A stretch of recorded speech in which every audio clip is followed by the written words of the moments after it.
ನೂರಾರು ಕೋಟಿ ಹಣ ಬೇಕಾ ವೀಕ್ಷಕರೇ? ಇಂದು ಅಂತರವಾಹಿನಿಯ ಸರಣಿಯಲ್ಲಿ RP ಬಿಸ್ನೆಸ್ ಮಾಡುವ ಬಗ್ಗೆ ಹೆಚ್ಚಿನ ಮಾಹಿತಿಯನ್ನು ಕೊಟ್ಟು ನಿಮಗೆ ಗೊತ್ತೇ ಇಲ್ಲದ ವಿಷಯವನ್ನು ತಿಳಿಸಿಕೊಟ್ಟು ಕೋಟಿಗಳ ಹಣ ಮಾಡಿ ಕೋಟಿಗಳ ಒಡೆಯರನ್ನಾಗಿ ಮಾಡುವ ಉದ್ದೇಶದಿಂದ ಈ ಸರಣಿ ಮಾಡುತ್ತಿದ್ದೇವೆ. ಈ ಸರಣಿಯನ್ನು ತಪ್ಪದೆ ಪೂರ್ತಿಯಾಗಿ ನೋಡಿ, ನಿಮಗೂ ಅರ್ಥ ಆಗುತ್ತದೆ. ಇನ್ನೂ ಹೆಚ್ಚಿನ ವಿವರವು ನಿಮಗೆ ಬೇಕೆನಿಸಿದರೆ ಇದೇ ಸರಣಿಯಲ್ಲಿ ನಮ್ಮ ದೂರವಾಣಿಯ ಸಂಖ್ಯೆ ಸಿಗುತ್ತದೆ. ನಮ್ಮ ಸಂಖ್ಯೆಗೆ ಕರೆ ಮಾಡಿದರೆ ನಮ್ಮಿಂದ ನಿಮಗೆ ಎಲ್ಲ ಪ್ರಶ್ನೆಗಳಿಗೂ ಉತ್ತರ ಸಿಗುತ್ತದೆ. ಆದರೆ ಮೊದಲು ಈ ಸರಣಿಯನ್ನು ಪೂರ್ತಿಯಾಗಿ ನೋಡಿ, ಇಲ್ಲದೇ ಇದ್ದರೆ ನಿಮಗೆ ಅದೆಷ್ಟೋ ವಿಷಯಗಳು ಅರ್ಥವೇ ಆಗುವುದಿಲ್ಲ. ಮೊದಲಿಗೆ RP ಎಂದರೇನು ಎಂಬುದನ್ನು ತಿಳಿದುಕೊಳ್ಳಿ. RP ಎಂದರೆ ರೇರ್ ಪೀಸ್ ಎಂದು ಕರೆಯುತ್ತಾರೆ. ಅದು ಆಡು ಭಾಷೆಯಲ್ಲಿ ರೈಸ್ ಪುಲ್ಲಿಂಗ್ ಎಂದು ಕರೆಯಬಹುದು. ರೈಸ್ ಪುಲ್ಲಿಂಗ್ ಎಂದರೆ ಅಕ್ಕಿ ಕಾಳನ್ನು ಸೆಳೆಯಬಲ್ಲ ವಸ್ತುವನ್ನು ರೈಸ್ ಪುಲ್ಲಿಂಗ್ ಎಂದು ಕರೆಯುತ್ತಾರೆ. ಆ ವಸ್ತುವನ್ನು ಅಂತರಿಕ್ಷ ಮತ್ತು ರಾಕೆಟ್ ಹಾಗೂ ಸ್ಯಾಟಲೈಟ್ ತಯಾರು ಮಾಡಲು ಬಳಸುತ್ತಾರೆ. ಈ ವಸ್ತುಗಳು ಭೂಮಿಯ ಮೇಲೆ ಇದ್ದು ಅದೆಷ್ಟೋ ಜನಸಾಮಾನ್ಯರ ಮನೆಯಲ್ಲಿಯೇ ಇರುತ್ತವೆ. ಆ ವಸ್ತುಗಳನ್ನು ಮನೆಯಲ್ಲೇ ಇಟ್ಟುಕೊಂಡು ಬಡತನದಲ್ಲಿ ನೊಂದು ಬಡವರಾಗಿ ಇರುತ್ತಾರೆ. ಅವರಿಗೆ ಅವರ ಮನೆಯಲ್ಲಿರುವ ಪುರಾತನ ವಸ್ತುವಿನ ಬಗ್ಗೆ ಮಾಹಿತಿಯೇ ಇರುವುದಿಲ್ಲ. ಅಂತಹವರು ಆ ವಸ್ತುಗಳನ್ನು ಮನೆಯ ಯಾವುದೋ ಮೂಲೆಯಲ್ಲಿ ಸುಮ್ಮನೆ ಇಟ್ಟುಕೊಂಡಿರುತ್ತಾರೆ. ಅದರ ಬದಲು ನೂರಾರು ಕೋಟಿ ಬೆಲೆ ಬಾಳುವ ವಸ್ತುಗಳನ್ನು ಕಂಡುಹಿಡಿಯಬಲ್ಲ ನಮಗೆ ನೇರವಾಗಿ ತಿಳಿಸಿದರೆ ಸ್ಥಳಕ್ಕೆ ನಾವೇ ವಿಜ್ಞಾನಿಗಳ ಜೊತೆ ಬಂದು ಕಾನೂನಿನ ಪ್ರಕಾರ ಅದನ್ನು ಕೊಂಡುಕೊಳ್ಳುತ್ತೇವೆ. ಕೊಂಡ ವಸ್ತುವಿನ ಹಣ ಎಷ್ಟೇ ಕೋಟಿಯಾದರೂ ನಿಮಗೆ ಕಾನೂನಿನ ಮೂಲಕ ವೈಟ್ ಮನಿ ಕೊಡುತ್ತೇವೆ. ಆ ವಸ್ತುವಿನ ಬೆಲೆಯನ್ನು ಪ್ರಾಮಾಣಿಕವಾಗಿ ನಿಮ್ಮ ಮುಂದೆಯೇ ವಿಡಿಯೋ ಕಾಲ್ ಮೂಲಕ ಮಾಡುವ ವ್ಯಕ್ತಿಗಳಿಗೆ, ಮಾರುವ ವ್ಯಕ್ತಿಗಳಿಗೆ, ಕೊಳ್ಳುವ ವ್ಯಕ್ತಿಗಳಿಗೆ ಕರೆ ಮಾಡಿ ನಿಮ್ಮ ಕಣ್ಣ ಮುಂದೆಯೇ ಬೆಲೆಯನ್ನು ನಿಗದಿ ಮಾಡಿ ಕೊಂಡುಕೊಳ್ಳುತ್ತೇವೆ. ಆ ವಸ್ತುವನ್ನು ಪುರಾತನ ಪಳವಳಿಕೆ ಎಂದು ಹೆಸರಿಸಿ ಅದರಲ್ಲಿ ಅಡಗಿರುವ ಅಖಂಡ ಪ್ರಚಂಡ ಅಂಶವನ್ನು ನಾವು ನಮೂದಿಸಿ ಮಾರಾಟ ಮಾಡಲು ದಾರಿ ತೋರಿಸುತ್ತೇವೆ. ಅದಕ್ಕೆ ಮೊದಲು ಇಂತಿಷ್ಟು ಹಣವನ್ನು ಕಾನೂನುಬದ್ಧವಾಗಿ ನಮಗೆ ಕೊಡಬೇಕಾಗುತ್ತದೆ. ನಾವು ನಿಮಗೆ ಹಣ ಕೈ ಸೇರಿದ ನಂತರ ನಿಮ್ಮಿಂದ ಹಣ ಕೇಳುತ್ತೇವೆ ಹೊರತು ಮೊದಲೇ ನಮಗೆ ನೀವು ಹಣ ಕೊಡುವ ಅವಶ್ಯಕತೆ ಇರುವುದಿಲ್ಲ. ಉದಾಹರಣೆಗೆ, ನಿಮ್ಮ ಮನೆಯಲ್ಲಿ ನಿಮ್ಮ ಹಿರಿಯರು ಇರಿಸಿರುವ ದೇವರ ವಿಗ್ರಹ, ದೇವರ ಕಲ್ಲು, ದೇವರ ಮಂಗಳಾರತಿ ತಟ್ಟೆ, ಕರ್ಪೂರ ಚಮಚ, ದೀಪದ ಕಂಬ, ಅಡಿಕೆ ಎಲೆ ಕುಟ್ಟುವ ಕುಟಾಣಿ, ಹಳೆಯ ತಾಯತ, ದೇವರ ಕಲ್ಲಿನ ಲಿಂಗ, ಕಲ್ಲಿನ ವಿಗ್ರಹ, ತಾಮ್ರದ ತಟ್ಟೆ, ಲೋಟ, ಚಮಚ, ಒನಕೆ, ಬೀಗ, ಕಾಸಿನ ನಾಣ್ಯ ಹಾಗೂ ಒಡವೆಗಳು, ಹಳೆಯ TV, ಗಡಿಯಾರ, ಹೊಲದಲ್ಲಿ ಕೆಲಸ ಮಾಡುತ್ತಿದ್ದಾಗ ಸಿಕ್ಕ ಅಪರೂಪ ಬಣ್ಣದ ಕಲ್ಲು, ಹೀಗೆ ಇಂತಹ ಅಪರೂಪದ ವಸ್ತುಗಳನ್ನು ನೀವು ಕಂಡಿದ್ದರೆ ನಮಗೆ ತಿಳಿಸಿ. ಕಾರಣ ಆ ವಸ್ತುವಿನ ಬೆಲೆ ಇಂದಿನ 500 ರೂಪಾಯಿಯ ನೋಟುಗಳನ್ನು 15 kg ತೂಕ ಮಾಡಿದರೆ ಎಷ್ಟು ಹಣ ಆಗುತ್ತದೆಯೋ ಅದಕ್ಕಿಂತಲೂ ಜಾಸ್ತಿ ಇರುತ್ತದೆ. ಅಷ್ಟು ತೂಕದ ಹಣ ಸುಮಾರು 20 ಕೋಟಿಗೂ ಹೆಚ್ಚು ಹಣ ಬೆಲೆ ಬಾಳುವಂಥದ್ದಾಗಿರುತ್ತದೆ. ಉದಾಹರಣೆಗೆ ಹೇಳುವುದಾದರೆ, ಕರ್ನಾಟಕದ ಮುಧೋಳದ ಬಡ ರೈತನ ಮನೆಯಲ್ಲಿ ಪುರಾತನ ಕಾಲದ ಕಿವಿಯಲ್ಲಿ ಗುಗ್ಗೆ ತೆಗೆಯುವ ಚಮಚಗಳ ಗೊಂಚಲು ಸಿಕ್ಕಿತ್ತು. ಆ ಗೊಂಚಲಲ್ಲಿ ತಾಮ್ರದ ಅಂಶ ಇದೆ ಎಂದುಕೊಂಡರೆ ಇನ್ನೂ ಅಪರೂಪದ ಪ್ಲಾಟಿಗೋರಿಯಂ ಅಂಶವೂ ಇತ್ತು. ಆ ಅಂಶವನ್ನು ನಮ್ಮ ಸಂಶೋಧಕರು ಪ್ರಾಮಾಣಿಕವಾಗಿ ಪತ್ತೆ ಹಚ್ಚಿ ಆ ಬಡ ರೈತರಿಗೆ ಸರ್ಕಾರದ ಪುರಾತತ್ವ ಇಲಾಖೆಯ ಅಪ್ಪಣೆ ಪಡೆದು ನ್ಯಾಯಯುತವಾಗಿ 497 ಕೋಟಿ ಹಣವನ್ನು ಕಾನೂನಿನ ರೀತಿ ವೈಟ್ ಹಣವನ್ನು ಮಾಡಿಕೊಟ್ಟಿದ್ದಾರೆ. ಆ ವಸ್ತುವನ್ನು ವಿದೇಶಿ ಗ್ರಾಹಕರು ಬೆಲೆ ಕಟ್ಟಿ ಬಡವನ ಮನೆಗೆ ಬಂದು ಕುಳಿತು ಅವರ ಮುಂದೆಯೇ ಹಣ ತಲುಪಿಸಿದ ನಂತರ ಸಂತೋಷದಿಂದ ಅವರಲ್ಲಿದ್ದಂತಹ ಪುರಾತನ ವಸ್ತುವನ್ನು ಪಡೆದುಕೊಂಡಿದ್ದಾರೆ. ಹೀಗೆ ನಿಮ್ಮ ಮನೆಯಲ್ಲಿ ಅಥವಾ ನಿಮ್ಮ ಜಮೀನಿನಲ್ಲಿ ನಿಮಗೆ ಸೇರಿದ ಸ್ಥಳದಲ್ಲಿ ಯಾವುದಾದರೂ ಪುರಾತನ ವಸ್ತುಗಳು ಕಂಡರೆ ನಮಗೆ ತಿಳಿಸಿ, ಅಥವಾ ನೀವೇ ಈ ಸರಣಿಯಲ್ಲಿ ಇರುವಂತೆ ಪರಿಶೀಲನೆ ಮಾಡಿ ನೋಡಿ. ಆ ವಸ್ತುವಿನಲ್ಲಿ ಕಾಣುವ ಶಕ್ತಿ ಇದ್ದರೆ ನಿಮಗೆ ಗೊತ್ತಾಗುತ್ತದೆ. ಅಂತಹ ಶಕ್ತಿ ಆ ವಸ್ತುವಿನ ಒಳಗೆ ಅಡಗಿದ್ದರೆ ಗೊತ್ತಾಗುವುದಿಲ್ಲ. ಆದರೆ ನಾವು ಮಾತ್ರ ಸದಾಕಾಲ ನಿಮ್ಮ ಸಂಪರ್ಕಕ್ಕೆ ಸಿಗುತ್ತಲೇ ಇರುತ್ತೇವೆ.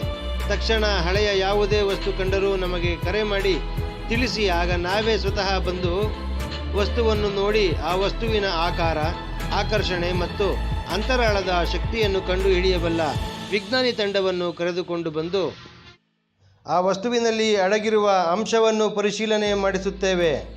ಆ ವಿಜ್ಞಾನಿಗಳನ್ನು ಕರೆತರಲು ವಿಮಾನದ ಖರ್ಚು, ಪಂಚತಾರಾ ಹೋಟೆಲಿನಲ್ಲಿ ಅವರನ್ನು ಇರಿಸುವ ಖರ್ಚು ವೆಚ್ಚಗಳನ್ನು ನಾವೇ ತುಂಬುತ್ತೇವೆ.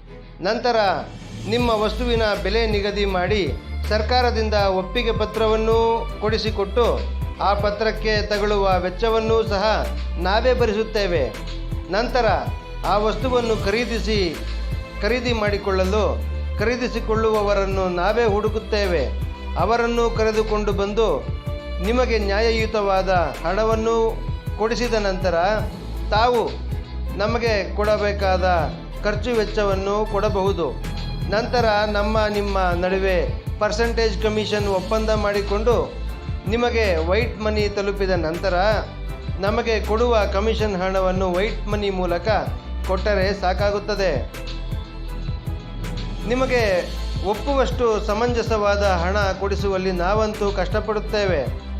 ನೀವು ನಮ್ಮಲ್ಲೇ ಇದ್ದು ನಮಗೆ ಗೊತ್ತಿಲ್ಲದ ಶಕ್ತಿ ವಸ್ತುವನ್ನು ನೂರಾರು ಕೋಟಿಗೆ ಮಾರಾಟ ಮಾಡಲು ಸಿದ್ಧರಾಗಿ ಇಲ್ಲದಿದ್ದರೆ ಸುಮ್ಮನೆ ನಮ್ಮನ್ನು ಕರೆಯಿಸಿ. ಎಲ್ಲ ಕೆಲಸ ಮುಗಿದ ಮೇಲೆ ಅವರನ್ನು ಕೇಳಬೇಕು, ಇವರನ್ನು ಕೇಳಬೇಕು, ನಮ್ಮವರಿದ್ದಾರೆ, ಇನ್ನೂ ಜಾಸ್ತಿ ಸಿಗುತ್ತದೆ, ನಾಳೆ ನೋಡೋಣ, ಮುಂದಿನ ತಿಂಗಳು ಸಿಗೋಣ ಎಂದು ಹೇಳಬೇಡಿ. ಕಾರಣ ನಾವು ಸಹ ಆ ವಸ್ತುವಿಗಾಗಿ ಕೋಟಿ ಹಣ ಖರ್ಚು ಮಾಡಿ ಲಾಭಕ್ಕಾಗಿ ಎದುರು ನೋಡುತ್ತಿರುತ್ತೇವೆ. ನಮಗೂ ಲಾಭದ ಹಣ ಸಿಗಲೇಬೇಕಲ್ಲವೇ? ನೀವು ಆ ವಸ್ತುವಿನ ಎಲ್ಲ ತರಹದ ಸಂಶೋಧನೆ ಮುಗಿದು ಒಪ್ಪಿಗೆ ಸಿಕ್ಕ ತಕ್ಷಣ ಮಾರಾಟ ಮಾಡಲು ಒಪ್ಪಂದ ಮಾಡಿಕೊಂಡರೆ ಮಾತ್ರ ನಾವು ಮಾಡಿದ ಖರ್ಚು ವೆಚ್ಚಗಳು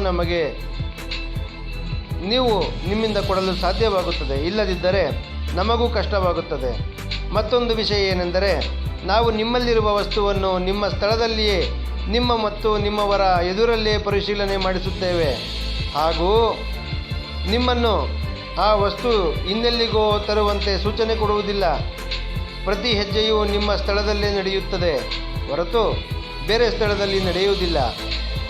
ಆದರೆ ನೀವು ನಮಗೆ ನಿಮ್ಮ ವಸ್ತುವು ಇದೆ ಎಂದು ನಾವು ಸ್ವತಃ ನೋಡಿ ಖಾತರಿಪಡಿಸಿದ ತಕ್ಷಣ ಕಾನೂನು ರೀತಿ ಸ್ಟಾಂಪ್ ಪತ್ರದಲ್ಲಿ ಹಣಕಾಸಿನ ಬಗ್ಗೆ ಒಪ್ಪಂದದ ಸಹಿ ಮಾಡಿ ಕೊಡಬೇಕು.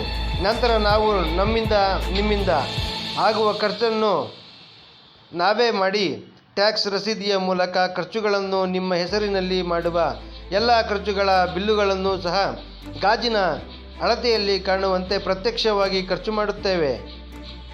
ಆ ಖರ್ಚು ವೆಚ್ಚವನ್ನು ನಾವೇ ನಿಮ್ಮ ಬ್ಯಾಂಕಿಗೆ ತುಂಬಿ ನಿಮ್ಮ ಮೂಲಕವೇ ಮಾಡಿಸುತ್ತೇವೆ. ಕಾರಣ ವಸ್ತುವಿನ ಮಾರಾಟವಾದ ನಂತರ ನಿಮ್ಮ ಖಾತೆಗೆ ದೊಡ್ಡ ಮೊತ್ತದ ಹಣ ಸಂದಾಯವಾಗುತ್ತದೆ. ಆ ಹಣವನ್ನು ನಿಮ್ಮ ಖಾತೆಗೆ ವರ್ಗಾಯಿಸಲು ಆ ಖಾತೆಗೆ ಹಲವು ಅರ್ಹತೆಗಳು ಬೇಕಾಗುತ್ತದೆ. ಆ ಅರ್ಹತೆಯಲ್ಲಿ ಮೊದಲನೆಯದ್ದು, ನಿಮ್ಮ ಖಾತೆ ಝೀರೋ ಬ್ಯಾಲೆನ್ಸ್ ಖಾತೆಯಾಗಿರಬಾರದು. ಎರಡನೆಯದಾಗಿ, ನಿಮ್ಮ ಖಾತೆಯಲ್ಲಿ ಕನಿಷ್ಠ ಮೊತ್ತದ ಹಣಕಾಸಿನ ವಹಿವಾಟು ನಡೆದಿರಬೇಕು. ಆ ವಹಿವಾಟಿಗೆ ತಕ್ಕ ರಸೀದಿಗಳು ನಿಮ್ಮಲ್ಲಿ ಇರಬೇಕು. ಕಾರಣ ನೂರಾರು ಕೋಟಿ ಹಣವನ್ನು ಸ್ವೀಕರಿಸಲು ಕೇವಲ ನಿಮ್ಮ ಖಾತೆಯಲ್ಲದೆ ಆ ಖಾತೆಯ ಬ್ಯಾಂಕಿನವರು ಸಹ ಸಿದ್ಧರಾಗಿರಬೇಕು.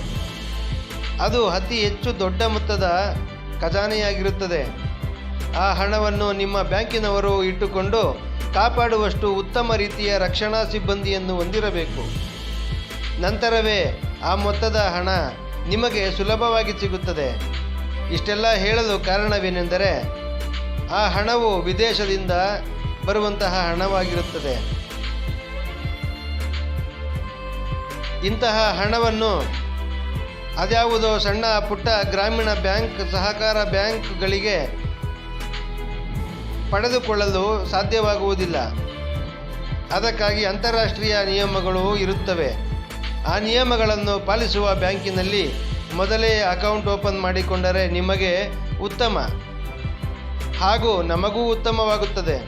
ಇಲ್ಲದಿದ್ದರೆ ಕೊನೆ ಕಾಲದಲ್ಲಿ ಪರದಾಡುವಂತೆ ಆಗಿಬಿಡುತ್ತದೆ. ಇಷ್ಟೆಲ್ಲ ಮಾಡಿದರೆ ಸುಲಭವಾಗಿ ಹಣ ವರ್ಗಾವಣೆ ಆಗುತ್ತದೆ. ಹಣ ವರ್ಗಾವಣೆ ಆದ ನಂತರ ಒಪ್ಪಂದವನ್ನು ಸಾಧಿಸಬಹುದೇ ಹೊರತು ಇಲ್ಲದೇ ಇದ್ದರೆ ಹಣವನ್ನು ಪಡೆಯಲು ತುಂಬ ಕಷ್ಟಪಡಬೇಕಾಗುತ್ತದೆ. ಒಂದು ಬಾರಿ ನಿಮ್ಮ ಅಕೌಂಟಿಗೆ ಬಂದ ಹಣ ಸ್ಟ್ರಕ್ ಆದರೆ ವಿದೇಶಿ ಮಂತ್ರಾಲಯ ಕಚೇರಿಗೆ ವರ್ಷಗಟ್ಟಲೆ ಅಲೆಯಬೇಕಾಗುತ್ತದೆ. ಅದರ ಬದಲು ಮೊದಲೇ ಎಲ್ಲ ರೀತಿಯ ಒಪ್ಪಂದ ಹಾಗೂ ಸರಿಯಾದ ರೀತಿಯಲ್ಲಿ ದಾರಿಯನ್ನು ಕಟ್ಟಿಕೊಳ್ಳಬೇಕು. ಯಾವ ವ್ಯವಹಾರವನ್ನು ಮಾಡಿದರೂ ಸಹ ವೈಟ್ ಹಣದ ಡಿಡಿ ಎಂದರೆ ಡಿಮ್ಯಾಂಡ್ ಡ್ರಾಫ್ಟ್ ಮೂಲಕವೇ ಮಾಡಬೇಕು. ಆಗ ನಿಮಗೂ ಕಷ್ಟ ಆಗುವುದಿಲ್ಲ, ನಮಗೂ ಕಷ್ಟ ಆಗುವುದಿಲ್ಲ. ನಿಮ್ಮ ಹಣ ಪೂರ್ತಿಯಾಗಿ ನಿಮ್ಮ ಕೈಗೆ ಅಥವಾ ಅಕೌಂಟಿಗೆ ಸೇರಿದ ನಂತರ ಆ ವಸ್ತುವನ್ನು ಕಾನೂನಿನ ರೀತಿ ಒಪ್ಪಿಸಬೇಕು.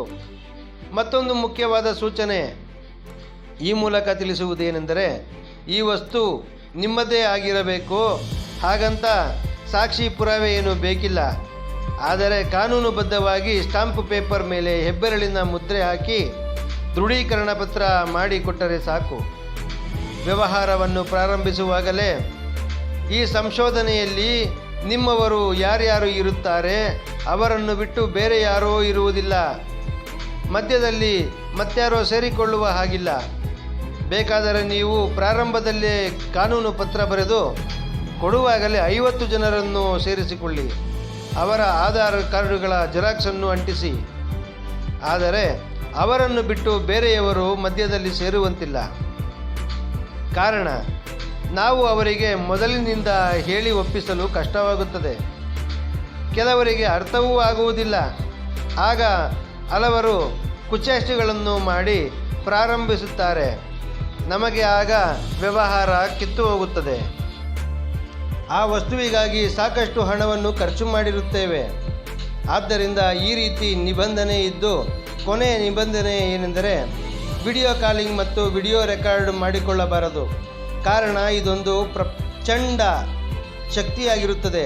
ಈ ವಿಡಿಯೋ ನೋಡಿದ ಬೇರೆ ಯಾರೋ ವ್ಯಕ್ತಿ ನಿಮಗೆ ತೊಂದರೆ ಕೊಟ್ಟು ಕಿತ್ತುಕೊಂಡು ಹಲ್ಲೆ ಮಾಡಬಹುದು.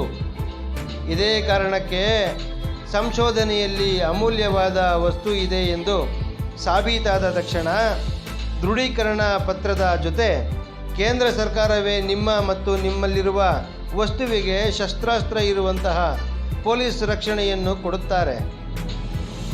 ಅದರ ಜೊತೆಗೆ ನಾವು ಸಹ ಶಸ್ತ್ರಾಸ್ತ್ರ ಇರುವ ಅಂಗರಕ್ಷಕರನ್ನು ಖಾಸಗಿಯಾಗಿ ಹಗಲು ರಾತ್ರಿ ನಿಮ್ಮನ್ನು ರಕ್ಷಿಸಲು ನೇಮಕ ಮಾಡುತ್ತೇವೆ. ಈ ಅಮೂಲ್ಯ ವಸ್ತುವನ್ನು ನೀವು ನಿಮಗೆ ಬರಬೇಕಾದ ಹಣ ಪಡೆದ ನಂತರ ವಸ್ತುವನ್ನು ಒಪ್ಪಿಸುವವರೆಗೂ ಅಂಗರಕ್ಷಣೆ ಖಾಸಗಿಯಾಗಿ ಮತ್ತು ಸರ್ಕಾರದಿಂದ ವತಿಯಿಂದ ನೀಡಲಾಗುತ್ತದೆ. ಅವರ ವೆಚ್ಚವನ್ನು ನೀವೇ ತುಂಬಿಸಿಕೊಡಬೇಕಾಗುತ್ತದೆ. ಇಷ್ಟೆಲ್ಲ ಮುಗಿಯುವಷ್ಟರಲ್ಲಿ 15 ದಿನವಾಗಬಹುದು, 1 ತಿಂಗಳಾಗಬಹುದು, 2 ತಿಂಗಳು ಆಗಬಹುದು. ಕಾರಣ, ನಿಮ್ಮ ವಸ್ತುವನ್ನು ಖರೀದಿ ಮಾಡುವ ಶ್ರೀಮಂತ ವ್ಯಕ್ತಿಯ ವರ್ಚಸ್ಸು ಸಾಮರ್ಥ್ಯದ ಆಧಾರದ ಮೇಲೆ RP ವ್ಯವಹಾರ ಮುಕ್ತಾಯವಾಗುತ್ತದೆ. ಎಲ್ಲವೂ ಬಿಳಿ ಹಾಳೆಯಂತೆ ಶುದ್ಧವಾದ ಕಾರ್ಯವೈಖರಿಯಲ್ಲಿ ಇರುತ್ತದೆ. ಇಷ್ಟು ವ್ಯವಹಾರದ ಇಂಚಿಂಚು ವಿಷಯವನ್ನು ನಾವು ನಿಮಗೆ ವಿಸ್ತಾರವಾಗಿ ವಿವರಿಸಿದ್ದೇವೆ. ಒಮ್ಮೆ ಸಾಲದಿದ್ದರೆ ಮತ್ತೊಮ್ಮೆ ಮೊದಲಿನಿಂದ ನೋಡಿ. ನಾವು ನಿಮಗೆ ಕಟ್ಟುಕತೆ ಹೇಳುತ್ತಿಲ್ಲ. ಇದುವರೆಗೂ ನಾವು ಕಣ್ಣಾರೆ ಕಂಡು ಸಾಧಿಸಿದ ಸಾಕ್ಷಿ ಪುರಾವೆಗಳನ್ನು ನಿಮಗೆ ತೋರಿಸಿ ಹೇಳುತ್ತಿದ್ದೇವೆ. ತಡ ಮಾಡದೆ ನಮ್ಮ ಸಂಖ್ಯೆಗೆ ಕರೆ ಮಾಡಿ ನಿಮ್ಮಲ್ಲಿರುವ ಅಮೂಲ್ಯ ವಸ್ತುವನ್ನು ಮಾರಿ ಕೋಟಿಗಟ್ಟಲೆ ದುಡ್ಡನ್ನು ಸಂಪಾದನೆ ಮಾಡಿಕೊಳ್ಳಿ. ವೀಕ್ಷಕರೇ, ನಿಮಗೆ ನಾವು ತೋರಿಸುತ್ತಾ ಇರುವುದು ಕೆಲವಷ್ಟೇ. ಆ ವಸ್ತುಗಳು ಭಾರತದ ಕರ್ನಾಟಕ ರಾಜ್ಯದಲ್ಲಿ ಸಿಕ್ಕ ಅಮೂಲ್ಯ ವಸ್ತುಗಳು. ಈ ವಸ್ತುಗಳು ಕರ್ನಾಟಕದಲ್ಲಿ ಮಾತ್ರ ಸಿಗುತ್ತಿದ್ದು ಬೇರೆ ಯಾವ ರಾಜ್ಯದಲ್ಲೂ ಸಿಗುತ್ತಿಲ್ಲ. ಆದ್ದರಿಂದ ನೀವು ಈಗಿನಿಂದಲೇ ಪುರಾತನ ವಸ್ತುಗಳನ್ನು ಹುಡುಕಿ ಸಾಲದಕ್ಕೆ ನಿಮ್ಮ ಗೆಳೆಯ ಗೆಳತಿಯರಿಗೂ ಈ ಸರಣಿಯ ಅಂತರ್ಜಾಲ ಲಿಂಕನ್ನು ಕಳುಹಿಸಿಕೊಡಿ. ಅವರ ಬಳಿ ಏನಾದರೂ ಇಂತಹ ವಸ್ತು ಇದ್ದರೆ ನೀವಿಬ್ಬರೂ ಪಾರ್ಟ್ನರ್ ಆಗಿ ಆ ವಸ್ತುವನ್ನು ಮಾರಾಟ ಮಾಡಬಹುದಲ್ಲವೇ? ನಿಮ್ಮ ಸಮಯವನ್ನು ರೀಲ್ಸ್ ನೋಡುತ್ತಾ ಕಾಲ ಕಳೆಯಬೇಡಿ. ಹಿಂದೆ ಕಾರ್ಯಪ್ರವೃತ್ತರಾಗಿ. ಪುರಾತನ ವಸ್ತು ಯಾವುದೇ ಇರಲಿ, ನಮ್ಮ ಸಂಖ್ಯೆಯನ್ನು ನೋಡಿದ ನಂತರ ವಿಡಿಯೋ ಮಧ್ಯೆ ಸಿಗುತ್ತದೆ. ಕರೆ ಮಾಡಿ ಸಾಕು. ನಾವೇ ಸ್ವತಃ ಈ ಹಿಂದೆ ಹೇಳಿದಂತೆ ನಡೆದುಕೊಂಡು ನೀತಿ ನಿಜಾಯಿತಿಯಿಂದ ನಿಮ್ಮ ಪುರಾತನ ವಸ್ತುವನ್ನು 100 ಕೋಟಿ ಹಣಕ್ಕೆ ಖರೀದಿ ಮಾಡಿಸುತ್ತೇವೆ ಎಂದು ನಂಬಿಸಿ ಕೋಟೆಗಟ್ಟಲೆ ಹಣವನ್ನು ಲೂಟಿ ಮಾಡಿದ್ದಾರೆ. ಈಗಲೂ ಮಾಡುತ್ತಿದ್ದಾರೆ. ದುರಾದೃಷ್ಟವಶಾತ್ ಈ ರೀತಿ ಮೋಸ ಮಾಡುತ್ತಿರುವವರೆಲ್ಲರೂ ಉತ್ತರ ಭಾರತೀಯರೇ, ಎಂದರೆ ಹಿಂದಿವಾಲಾಗಳೇ. ಆದರೆ ಮೋಸ ಹೋದವರೆಲ್ಲರೂ ದಕ್ಷಿಣ ಭಾರತದ ನಾಗರಿಕರೇ. ಕರ್ನಾಟಕ, ತೆಲಂಗಾಣ, ಆಂಧ್ರ, ತಮಿಳುನಾಡು, ಕೇರಳ ರಾಜ್ಯದವರೇ. ಕಾರಣ, ದಕ್ಷಿಣ ಭಾರತದ ನಾಗರಿಕರು ಮುಗ್ಧರು. ಆದ್ದರಿಂದ ಉತ್ತರ ಭಾರತೀಯರಿಂದ ಮೋಸ ಹೋಗಿ ಈ ಕಥೆಯನ್ನು ಯಾರಿಗೂ ಹೇಳದಂತೆ ಮುಚ್ಚಿಟ್ಟುಕೊಳ್ಳುತ್ತಾರೆ. ಕಾರಣ, ಮೋಸ ಹೋದವರೆಲ್ಲರೂ ಮಧ್ಯಮ ವರ್ಗದವರೇ ಹೊರತು ಬಡವರಲ್ಲ. ಈ ಮೋಸ, ದಗ, ವಂಚನೆಯ ಬಗ್ಗೆ ಕೇಳಿಕೊಂಡರೆ ಮರ್ಯಾದೆ ಹೋಗುತ್ತದೆ ಎಂದು ಸುಮ್ಮನೆ ನೋವನ್ನು ನುಂಗುತ್ತಾ ಬದುಕು ಸಾಗಿಸುತ್ತಿದ್ದಾರೆ. ಇನ್ನು ಯಾರಾದರೂ ಬೇರೆಯವರು ಮೋಸ ಹೋಗಿದ್ದು ಕಿವಿಗೆ ಬಿದ್ದರೆ ಅಷ್ಟೇ ಸಾಕು, ಒಳಗೆ ಖುಷಿ ಪಡುತ್ತಾರೆ ಹೊರತು ಅವರು ಮೋಸ ಹೋಗಿದ್ದನ್ನು ಮಾತ್ರ ಯಾರಿಗೂ ಹೇಳಿಕೊಳ್ಳುವುದಿಲ್ಲ. ಇದೇ ಕಾರಣಕ್ಕೆ ನಾವು ಈ ಸರಣಿ ಮಾಡುತ್ತಿದ್ದೇವೆ. ಈ ಸರಣಿಯನ್ನು ನೋಡಿದ ನಂತರ ಈ ಸರಣಿಯ ವಿಷಯಕ್ಕೆ ಯಾರಾದರೂ ಹತ್ತಿರವಿರುವುದು ನಿಮಗೆ ಕಂಡರೆ ಅವರಿಗೆ ಈ ಸರಣಿಯನ್ನು ತೋರಿಸಿ ಹೇಳಿ, ಇದೆಲ್ಲ ಸುಳ್ಳು.